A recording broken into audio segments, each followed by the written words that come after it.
Você na verdade não entende a teoria do Big Bang porque o que ensinam nas escolas está errado. Sei disso porque me formei em física e o que aprendemos não é o que a maioria dos físicos acredita. Quando comecei a escrever este vídeo, basicamente só queria explicar o que foi o Big Bang e provar que qualquer um que não acreditasse estava errado. Na verdade, eu estava enganado. A maioria dos físicos atualmente não acredita que o Big Bang foi o início do universo. No fim das contas, eu só quero responder à pergunta que acho que todo mundo tem sobre a teoria do Big Bang. O que foi que realmente explodiu? Foi uma singularidade? Nada. O que era? Vamos investigar isso juntos. E por favor, assista ao vídeo com mente aberta. Esqueça todas as suas crenças sobre o Big Bang e tenho certeza de que você vai ficar de queixo caído. Muito antes da ciência moderna, humanos observavam as estrelas e questionavam nosso lugar no universo. Parecia haver descrições infinitas de como o universo surgiu, centenas de deuses com suas próprias histórias de criação.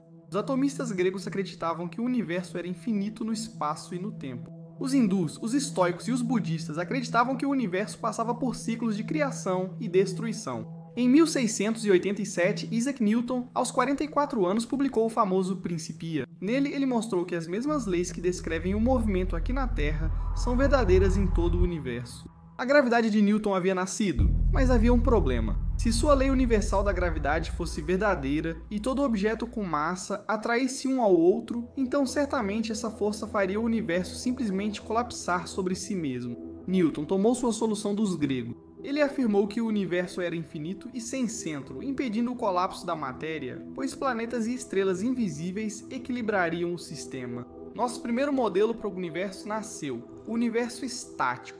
Newton descrevia o universo como infinito tanto no espaço quanto no tempo. Newton, sendo cristão, acreditava que seu Deus podia criar o universo, mas não o fez em um momento específico. A ideia de um universo estático foi amplamente aceita, até que alguns notaram um problema. Ao olhar o céu à noite, viam pontos brilhantes das estrelas e grandes áreas escuras. Se o universo fosse realmente infinito e eterno, como Newton descreveu, você deveria olhar em qualquer direção e ver algo. Uma estrela, uma galáxia. Isso faria o céu noturno tão brilhante quanto o Sol. E no entanto, não é isso que vemos.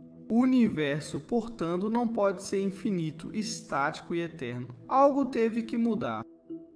Essa mudança só ocorreu mais de 200 anos depois, vinda de Albert Einstein, como muitas descobertas na física. Em 1915, Einstein publicou sua teoria da relatividade e fez uma descoberta ousada. Quando um observador acelera, o tempo passa mais devagar e o comprimento diminui. Quanto mais você se aproxima da velocidade da luz, mais lento o tempo passa, até parar totalmente se pudesse alcançá-la. Espaço e tempo estão profundamente conectados, eles são uma e a mesma coisa, e formam o próprio tecido do universo, o espaço-tempo. A gravidade não é uma força, mas a curvatura do espaço-tempo causada pelos objetos. O Sol curva o tecido e a Terra se move ao redor dessa superfície curva em uma órbita. Na teoria era bom, mas precisavam testar. 4 anos depois foi o que fizeram. Em 29 de maio de 1919, houve um eclipse solar total visível no Brasil. Arthur Eddington liderou 2 expedições pela Sociedade Astronômica Real para registrar o eclipse. Faziam isso para testar a teoria de Einstein. Se ele estivesse certo, não só objetos se moveriam pelo espaço-tempo curvado, mas a luz também seria dobrada para seguir esse caminho distorcido. Durante um eclipse, é possível ver estrelas atrás do Sol, permitindo verificar se ele estava certo. Se a teoria dele estivesse errada e a gravidade do Sol não desviasse a luz, as estrelas apareceriam aqui, mas não apareceram. As estrelas estavam aqui. Durante o eclipse, elas se moveram e foram distorcidas pela gravidade do Sol, como Einstein previu. Einstein ganhou fama instantânea. O The Times de Londres divulgou uma nova teoria do universo, as ideias newtonianas caíram, e seu nome virou sinônimo de genialidade. As novas leis de Einstein não se aplicavam apenas à gravidade entre os objetos, elas podiam examinar o próprio tecido do cosmos. Apesar de ter superado Newton com sua teoria da gravidade, logo enfrentou o mesmo problema que Newton 2 séculos antes. Na relatividade geral, o universo era instável e deveria se expandir ou colapsar pela gravidade. Para tentar resolver esse problema, Einstein modificou suas equações, adicionando um valor que ele chamou de constante cosmológica. Ela representa a energia do próprio espaço vazio. Se você tivesse uma caixa vazia, quanta energia existiria nela? Ele poderia ajustar o valor para coincidir com as observações do universo estático. Ele viria a chamar isso de seu maior erro, mas como veremos mais tarde no vídeo, talvez ele estivesse certo o tempo todo. Certo, então mais ou menos na mesma época em que Einstein estava descobrindo todas essas coisas sobre a relatividade, os astrônomos estavam voltando sua atenção para o céu noturno tentando resolver um dos problemas mais antigos da física. Durante séculos, astrônomos observaram essas nuvens difusas no céu. Eles as chamavam de nebulosas, sendo Andrômeda a mais famosa. Eles realmente não sabiam o que eram. O filósofo Immanuel Kant as descreveu como universo-ilha, mas não tínhamos como medir a distância dela. Isso mudou quando Henrietta Swan Leavitt fez uma descoberta revolucionária. Leavitt integrava um pequeno grupo de astrônomas mal pagas, chamadas computadoras de Harvard. Ela media chapas fotográficas para catalogar posição e brilho das estrelas. Ela estudou um tipo especial de estrela chamado variável cefeida. Essas são estrelas brilhantes que possuem períodos de dias a vários meses. Ela notou um padrão: quanto maior o pulso, mais brilhante era a estrela. Então, os astrônomos podiam medir o período, descobrir o brilho da estrela e comparar esse brilho com o quão brilhantes elas pareciam da Terra. Como objetos distantes parecem mais fracos, eles podiam usar essa comparação para medir a distância até a variável cefeida. Munido desse método, Edwin Hubble apontou seu telescópio para a nebulosa de Andrômeda e viu uma dessas estrelas variáveis especiais. Ele mediu o período e calculou a distância até Andrômeda. O resultado dele, 900 mil anos-luz, muito além dos limites externos da nossa galáxia. Esses universos-ilha existem. Todas essas nebulosas difusas que estávamos observando, na verdade, eram galáxias próprias, assim como a nossa Via Láctea. Nesse instante, o universo como conhecemos aumentou de tamanho 1 milhão de vezes. Hubble mudou a astronomia para sempre. Outro astrônomo, Vertus Slipher, também observava essas galáxias quando notou algo. A maioria delas tinha sua luz avermelhada, indicando que estavam se afastando de nós a velocidades insanas, centenas de quilômetros por segundo. Agora sabemos que esse desvio para o vermelho foi causado pelo efeito Doppler. Com isso, Hubble usou os métodos de Slipher e Leavitt para medir a distância de galáxias e a velocidade com que se afastavam de nós. Ele organizou os dados em um gráfico e a tendência ficou clara. Quanto mais distantes as galáxias estavam, mais rápido, em média, elas estavam se afastando de nós. É exatamente o que veríamos se o universo estivesse se expandindo. O universo estático de Newton e até de Einstein já estava morto. As observações de Hubble confirmaram o que outros físicos já acreditavam. Alexander Friedmann e Georges Lemaitre usaram as equações de Einstein para prever um universo dinâmico. E acertaram. Eles logo pensaram em voltar no tempo. Se o universo está se expandindo com o passar do tempo, quando voltamos no tempo, ele deve se contrair, ficando cada vez mais próximo até atingir um estado extremamente denso. Lemaitre chamou isso de átomo primordial. Ele disse que vivíamos na fumaça e nas cinzas de um fogo de artifício brilhante, porém passageiro. Lemaitre ficou conhecido como o pai dessa nova teoria, de forma irônica, já que também era padre católico. Como disse antes, espaço e tempo estão ligados, um único espaço-tempo. Isso implicava que o início do espaço era também o do tempo. Stephen Hawking e Roger Penrose depois provaram que isso não era só uma suposição. O tempo realmente parou nesse estado denso inicial. Eles usaram as soluções de Penrose para a singularidade de um buraco negro, com densidade e curvatura infinitas em um ponto, e aplicaram ao universo inteiro. Eles conseguiram mostrar, sob um conjunto de suposições, que o universo em expansão que vemos hoje teve que ter começado com uma singularidade no passado distante, um dia sem ontem. Provavelmente foi isso que você aprendeu na escola, que o Big Bang começou a partir da singularidade. Como veremos, isso quase certamente não é verdade. Esse modelo do átomo primordial do universo tinha um problema. Se você pegasse a taxa de expansão do universo e simplesmente voltasse no tempo, poderia descobrir qual era a sua idade. Ao fazerem isso, a resposta foi um embaraçoso 1,8 bilhão de anos. Geólogos da época já sabiam que a Terra tinha ao menos 4,5 bilhões de anos. Então, o que estava acontecendo? Algo tinha que estar errado, mas para ser sincero, mesmo sem esse problema, Einstein simplesmente não gostava da ideia de um universo em expansão. Ele acreditava firmemente em um universo estático e passou a buscar uma teoria que unisse o átomo primordial a essa ideia. Se a densidade de energia tivesse que permanecer constante, ele sugeriu que novas partículas de matéria deveriam ser continuamente formadas. Ele imaginou um universo em expansão, sem qualquer origem, onde as novas partículas poderiam ser criadas a partir de sua constante cosmológica, a energia do espaço vazio. A expansão do espaço dispersa a matéria, mantendo constante a densidade de energia do universo, tudo resolvido. Mas ele não fez essa ideia funcionar. Ele não contou a ninguém sobre os pequenos problemas que só foram descobertos em seus arquivos em 2014. Por sorte, 3 cientistas na Inglaterra já tinham pensado na mesma ideia lá em 1945. Fred Hoyle, Thomas Gold e Hermann Bond retomaram a ideia que Einstein descartou, chamando-a de modelo do estado estacionário. As duas grandes ideias da época eram o átomo primordial e o estado estacionário. Hoyle tinha um programa de rádio sobre ciência na Inglaterra e certa vez, ao comparar duas ideias, descreveu o átomo primordial dizendo que toda a matéria do universo surgiu de um grande estouro em um momento do passado remoto. O nome Big Bang nasceu e pegou. Já conhecíamos as bases do Big Bang, provavelmente semelhantes ao que você imagina ser o Big Bang. Há muito tempo, tudo era mais próximo e quente, até que Bang, surgiu o universo, mas ainda restavam testes. Muitos se perguntam o que ocorre com a matéria, planetas, humanos, estrelas e galáxias ao retrocedermos até o Big Bang. Os físicos George Gamow e Ralph Alpher mostraram que, à medida que o universo se contrai, ele ficaria quente e denso, e, eventualmente, a matéria se desintegraria em uma sopa de prótons, nêutrons, elétrons e fótons.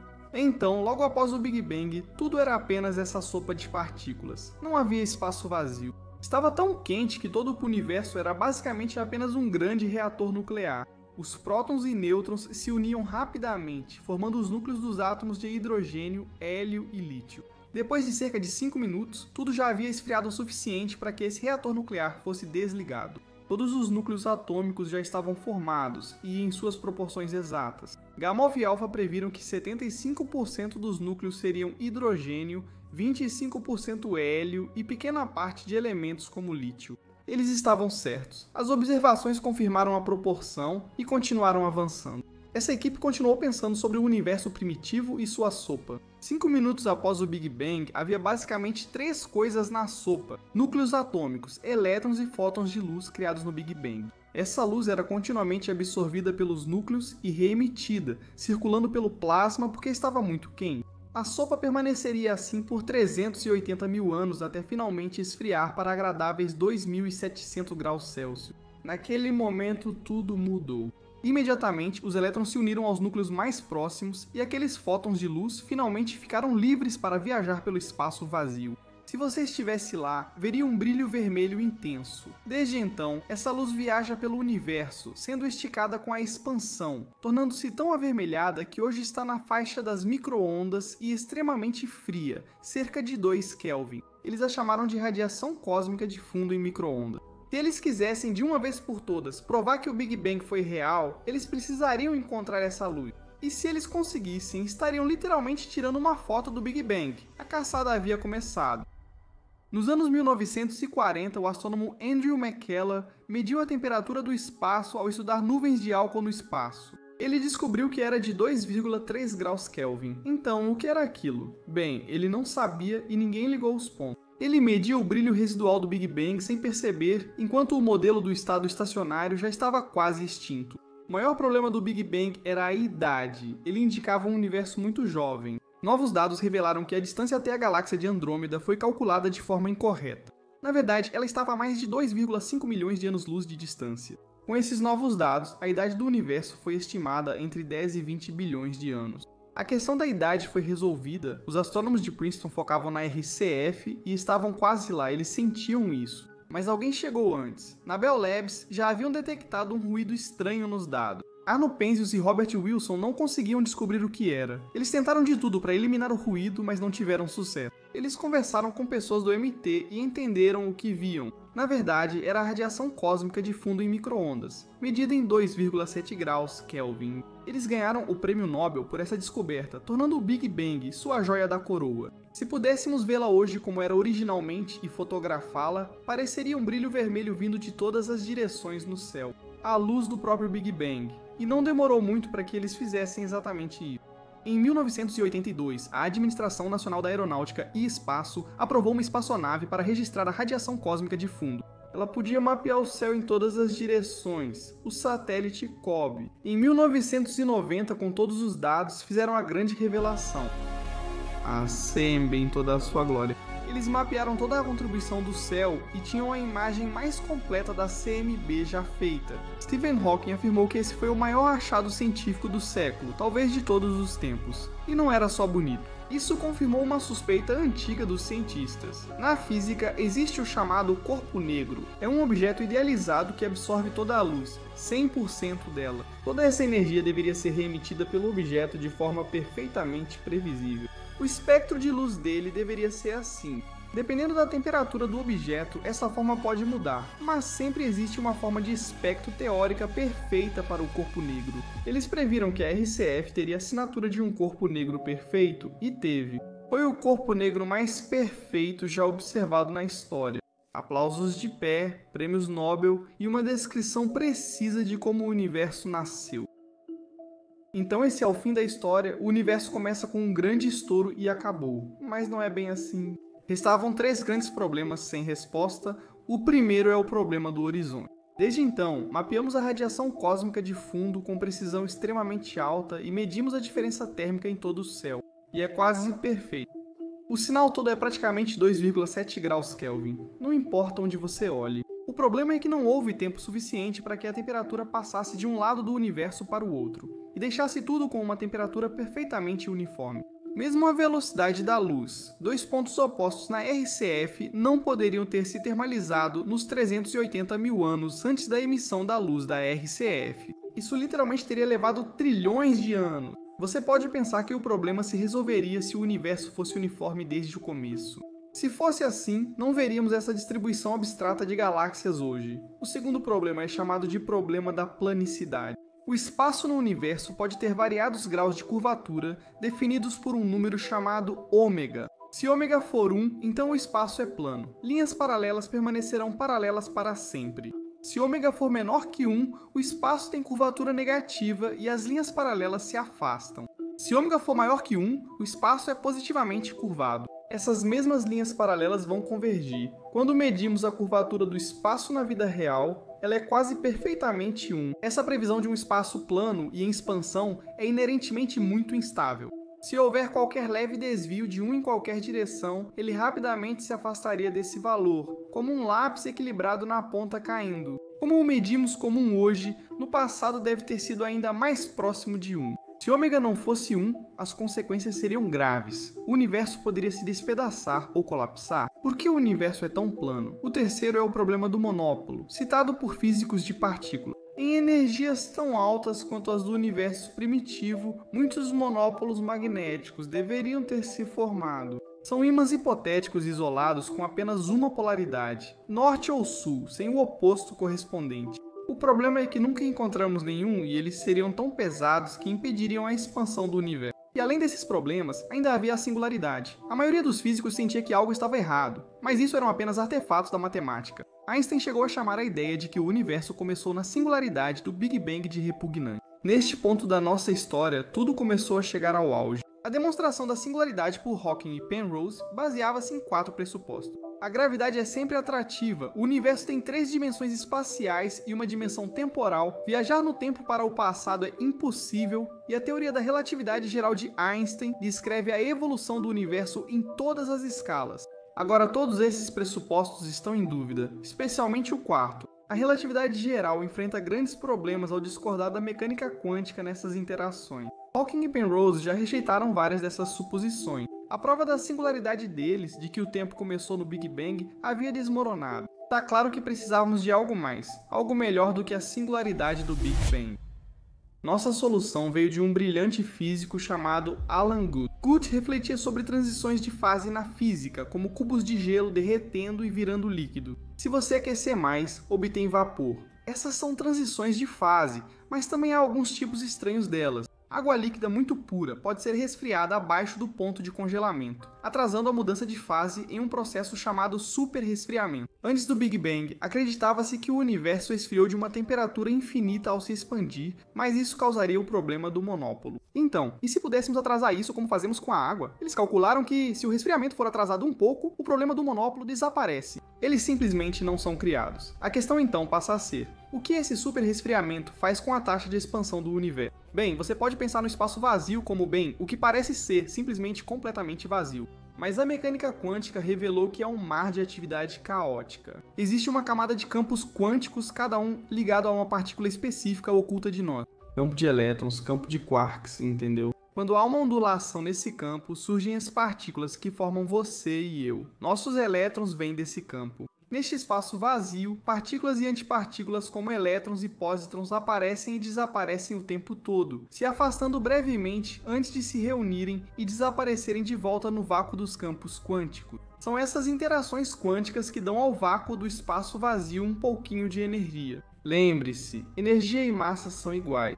Se houver espaço vazio suficiente e energia extraída do vácuo, é possível obter massa para criar você, eu ou até o universo inteiro. Good calculou a rapidez com que o universo se expandiria impulsionado pela energia do vácuo e a taxa era insana. O universo, em uma fração minúscula de segundo, se expandiria pelo menos 100 trilhões de vezes. Ele viu que esse rápido crescimento resolveria o problema da planicidade. Com o rápido crescimento, as equações foram totalmente invertidas. O valor de ômega, que representa a curvatura do universo, foi rapidamente levado para 1. Independentemente da forma inicial, a expansão pela energia do vácuo achatou o universo. O problema da planicidade foi resolvido. Ao fazer esse cálculo, ele percebeu que era algo importante. Ele escreveu: realização espetacular. Esse tipo de superresfriamento pode explicar por que o universo é tão incrivelmente plano e, portanto, resolver o paradoxo do ajuste fino apontado por Dee. O problema sumiu quase como mágica, graças ao período de rápida expansão que Good chamou de inflação. O último problema que a inflação precisava resolver era o problema do horizonte, e na verdade era bem simples. Como a inflação expandiu o universo enormemente em menos de uma fração de segundo, dois pontos que pareciam distantes demais para se comunicarem e alcançarem a mesma temperatura no modelo antigo, teriam começado muito mais próximos. Isso dá tempo para que os fótons possam ir e voltar e chegar à mesma temperatura. Por isso a radiação cósmica de fundo parece uniforme hoje, e o problema do horizonte foi resolvido. Essa teoria da inflação fazia truques de mágica. Ela resolveu os 3 problemas mais urgentes do Big Bang assim, de uma só vez, substituindo a incômoda singularidade no processo. E esse nem foi seu maior triunfo. No CMB vemos áreas com densidade um pouco maior. Há um pouco mais daquela sopa primordial aqui do que naquelas regiões frias. A gravidade atrai mais matéria para as regiões densas, fazendo com que pequenas variações cresçam por bilhões de anos e formem a teia cósmica de galáxias e estruturas observadas hoje. Se a RCF fosse totalmente uniforme, não haveria galáxias no universo. A inflação é causada pelo campo quântico inflacionário, que possui flutuações inerentes devido ao princípio da incerteza. Essas flutuações quânticas se congelam no plasma conforme a expansão desacelera, originando a variação que vemos hoje. Sem essas flutuações quânticas na inflação, não existiriam galáxias ou estruturas no universo hoje. Combinando todas essas ideias, finalmente podemos montar uma visão completa do que realmente explodiu durante o Big Bang. Começamos com espaço vazio, sem matéria, luz ou qualquer coisa. Mas o nosso espaço vazio está preenchido com um campo subjacente, o campo inflacionário. Esse campo faz o espaço vazio crescer rapidamente. Se começou do tamanho de um grão de arroz, teria crescido além do nosso universo observável em menos de 1/trilionésimo de segundo. Lembre-se, neste ponto ainda não há nada, apenas espaço vazio. E então a inflação termina, e bum, assim mesmo. Toda a energia desse campo inflacionário de espaço vazio é convertida imediatamente em matéria e luz no universo. Esse é o Big Bang quente e denso que você aprendeu na escola. A luz que vemos como CMB e toda a matéria, como estrelas, humanos e galáxias, foram formadas a partir da energia do vácuo naquele momento. Não há necessidade de nenhuma singularidade. Mas aqui está a parte mais louca sobre a inflação. Ela não termina em todos os lugares ao mesmo tempo. Isso acontece em regiões. Enquanto a inflação pode decair em matéria e radiação, criando nosso universo e o Big Bang aqui, ela pode continuar inflando fora dele, gerando possivelmente infinitos universos do Big Bang. E nós simplesmente estamos dentro de um deles. O multiverso nasce. E essa é a visão mais amplamente aceita de como o universo surgiu. Provavelmente não foi isso que te ensinaram, certo? Me ensinaram há 2 anos que a inflação veio após o Big Bang. Ainda discutiam a singularidade, sem mencionar o multiverso. Então, caso encerrado, certo? Bem, não exatamente. Como você viu neste vídeo, o campo da cosmologia está em constante evolução, mudando e novas teorias estão sempre surgindo, alegando ter uma descrição melhor e mais precisa da origem do universo. Apesar de ser a melhor explicação atual, a teoria do Big Bang inflacionário também apresenta problemas. Alguns críticos afirmam que a inflação é flexível demais e pouco falsificável. Na ciência, a teoria não significa apenas uma ideia, como pode significar na linguagem do dia a dia. Uma teoria científica deve fazer previsões testáveis por observações de telescópios e detectores, mas ela também prevê o multiverso, algo com o qual os físicos não se sentem muito confortáveis. Antes de você comentar, os físicos nem concordam sobre o Big Bang. Como acreditar nisso? Calma, há coisas que sabemos serem verdadeiras. O Big Bang quente e denso, que indica que tudo já esteve muito mais próximo e quente no universo do que hoje, de fato ocorreu. Podemos ver isso claramente, não há debate. Porém, buscar entender o que causou esse estado quente e denso e o que o precedeu ainda é indefinido. A pesquisa para este vídeo foi baseada principalmente em um livro chamado A Batalha do Big Bang. Os autores participaram de uma conferência sobre buracos negros e física fundamental, entrevistando especialistas sobre suas crenças sobre o início do universo. Quando perguntado se o Big Bang foi o início do tempo, a maioria concordou que isso não indica quando o tempo em nosso universo começou. Alan Guth, o pai dessa ideia de inflação, disse que a teoria do Big Bang nunca foi realmente uma teoria da explosão. Ela não explica o que explodiu, por que explodiu ou o que ocorreu antes, e talvez essa seja uma boa forma de pensar sobre a descrição do Big Bang. Fiz uma enquete no YouTube e Instagram pedindo que quem não acredita no Big Bang explicasse o motivo. Espero que possamos responder algumas perguntas. Após analisar milhares de respostas, notei que há 3 principais problemas que as pessoas veem no Big Bang. O primeiro é: por que o universo surgiu de uma singularidade, ponto de densidade infinita onde toda a matéria estaria contida? Se tem uma única coisa que você deve tirar deste vídeo inteiro, que seja isso. Essa ideia da singularidade está praticamente morta na cosmologia. Essa é a verdade. Não acreditamos mais que o universo surgiu de um ponto de densidade infinita, mas isso revela algo interessante. A singularidade é só uma previsão de como o universo começa, caso a relatividade geral de Einstein seja sempre válida. Mostramos nos últimos 50 anos que isso não é verdade. Existe um grande desacordo entre a relatividade e a mecânica quântica que precisamos resolver. Essa é a teoria de tudo que todos estão procurando. Como já sabemos desse problema, a singularidade não é mais aceita. Precisamos de algo melhor, por isso agora temos a inflação. A segunda questão é, como algo pode surgir do nada? A matéria não pode ser criada nem destruída. Tudo se baseia nisso, apesar de alguns pontos a considerar. A maioria das concepções do Big Bang hoje em dia não afirma que o universo veio do nada.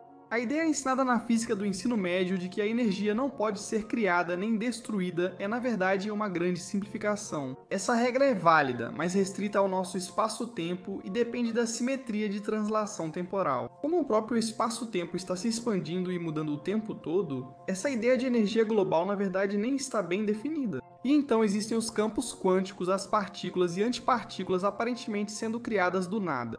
Na fronteira da física, muitas regras são mais flexíveis do que se aprende na escola. E tudo bem. E provavelmente a resposta mais comum que recebi foi: o Big Bang não pode ser verdade, porque se for, o que aconteceu antes do Big Bang? Novamente, isso parece mais um mal-entendido fundamental. Os modelos do Big Bang realmente não afirmam saber o que aconteceu antes do Big Bang. É simples assim, mas acho que insistir que algo deve vir antes do início do universo é só um mal-entendido sobre o funcionamento do tempo. O tempo é mais físico do que parece.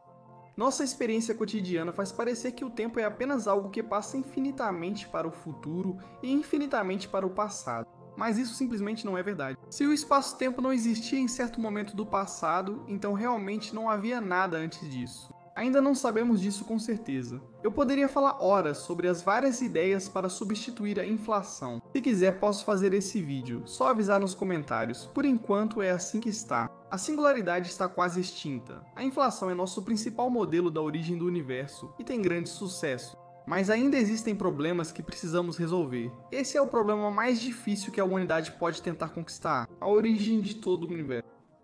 Nunca seria fácil, mas espero que você veja como nosso progresso até agora é incrível. Agora você entende o Big Bang melhor que quase todos, até mesmo quem estuda física atualmente. Se gostou, inscreva-se. Passei meses nesse vídeo e só 20% estão inscritos.